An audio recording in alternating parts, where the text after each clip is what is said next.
Mr. John Hurtman, and also player Kadesha Buchanan with us. And first of all, I would like to ask you about your comments for the preparation for tomorrow's match. Thank you. You want to start with the coach or the player? Please do. Okay. Just really looking forward to this match.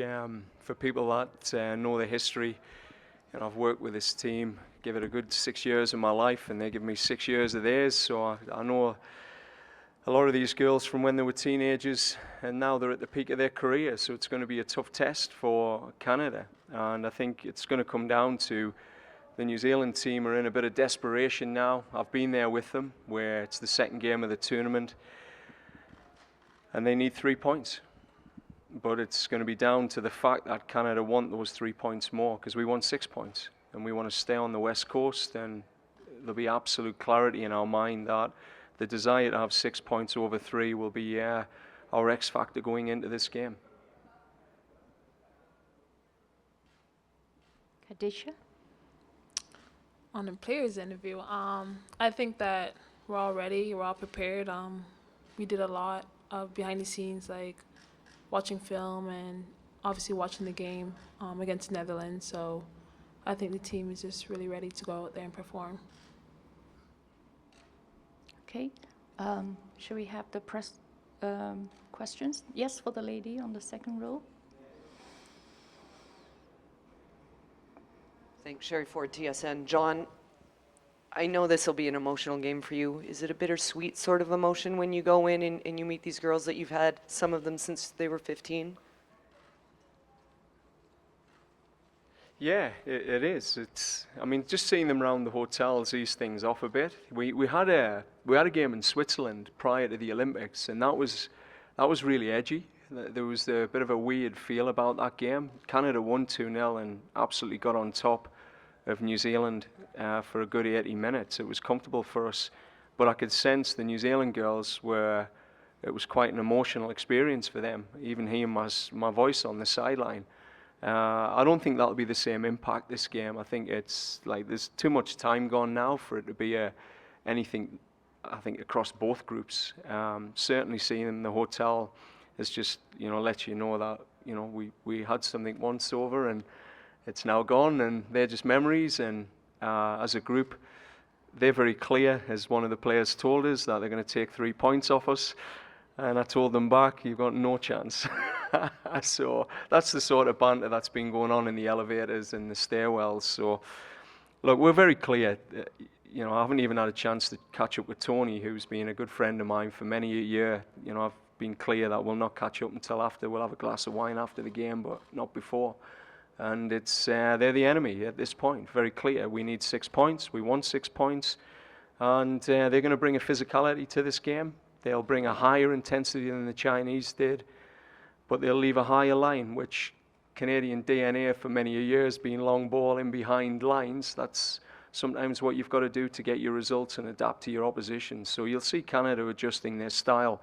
It'll not be 25 passes around the back, because New Zealand won't let you do that, and they'll capitalize on those approaches. So we'll be very balanced in the way that we play against New Zealand and take advantage of what they'll give us. Are you nervous about this game at all as a coach, and knowing that it's your former club? I'm nervous about every game I play, to be quite honest. I try not to show it, but that's the sort of work we do in the brain room, just to make sure that my brain's in the right space. And then the visualization techniques that we use. And then these girls, make sure that they give me what I need to feel confident going into this match, and they do this every game. It's fantastic. But more importantly, I said to the girls, look, my biggest fear in this World Cup was coming up against your old team, and how that can impact you and, make you go a little bit crazy in decisions. So I made a promise to this group that I wouldn't let my ego get in the way. This will never be about trying to beat your old team. It's just about getting another 3 points, 6 points to top the group and get us on this West Coast. Thank you. Next question? Yeah. As much as you're talking about your old team and all the history and all of that stuff, doesn't this really come down to Canada being you know, ignoring the fact that New Zealand's on the other side and that if you do what Canada does, you should win the bloody ball game. Well, that's, you should come and do the team meeting today. That's been the content, very clearly. We're a better team. We've got a lot of great players in this team. Some of them you're starting to see emerge. And I think quality for quality, we're a better team than New Zealand. And if we connect, and we connect like we did against China for periods, and we improve on some things, and we live the game plan, Canada should win this game. I mean, I said this right from the onset. We should win this group. So the messaging today is absolutely that. You know, let's stick to our game plan. Let's stick to the things that we do well, and your tactics and strategies, and that's it. Like my involvement with the team, and prior to the game in Switzerland, it was never mentioned. It was never mentioned that I was the previous coach. It was never mentioned, do it for me. It was never mentioned.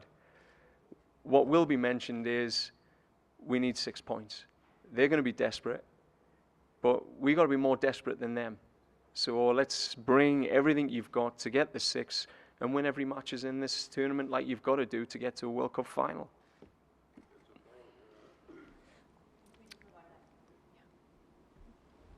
Okay, next question.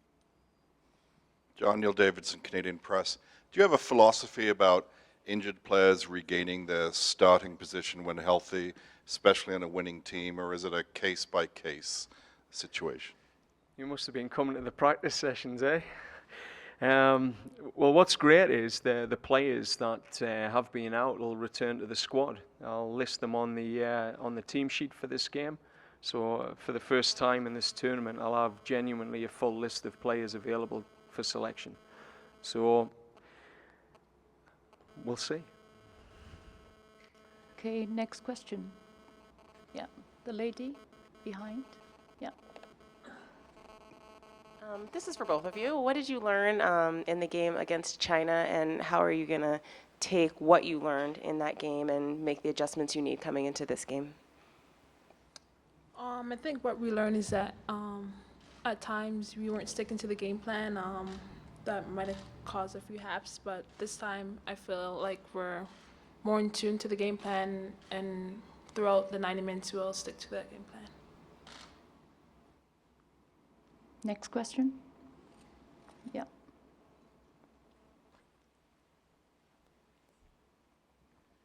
John, how your preparation for this game was different, or was it different for the one for the Chinese game? I think the preparation, Keisha will tell you that we have a process that we go through for every game. It's a process that ensures that we're efficient, there isn't mental energy wasted, the girls know what's coming next. So nothing's changed. Often what changes is just the themes that we utilize to create a mindset. So you've got to create a mindset, have a structure that aligns to the mindset, and then identify what skill set's required for the game. And in this situation, the skill set is different to what you had against China.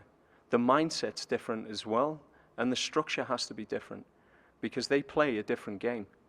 They'll have a high press. They play with a box midfield, which is rare in the women's game. They play with a front three press, a midfield three narrow, which is rare in the women's game. China was a typical blueprint, the 4-4-2 blueprint, which you'll see from the majority of teams this tournament. So they do bring something different. That was my philosophy when I was with New Zealand. We wouldn't beat teams by playing the same way as them. So we played with a diamond formation the whole time in New Zealand, which messed teams up because women's football teams weren't used to playing with or against the diamond. So they're clever. They've got a structure there that can cause you problems, but like Keisha said, we've worked hard to look at what they'll give us and also not to provide them with loaded guns. And that's what they want. They want you to overplay in areas and hit you on the counter-attack with Wilkinson, who's their main goal scorer. They've got one specific tactic that they'll play a diagonal ball in behind your fullback and centre-back every single time. And all of their passes, all of their goals either come from a set piece or that pass from Wilkinson, that ball behind, and that's how they play. So if you stop Wilkinson, where's Wilkie, which is one of the themes for this game, not where's Wally, where's Wilkie, you'll deal with it. If you can nail them on set pieces, you can deal with them. So outside of that, you don't give them a loaded gun, which is what we nearly did to China. You know, give them silly little mistakes that cost you at the international level. We'll come through this game with our 6 points. Okay, before we proceed for the next question, can we kindly ask all the photographers to leave the room, please? Thank you. Yeah. Yeah.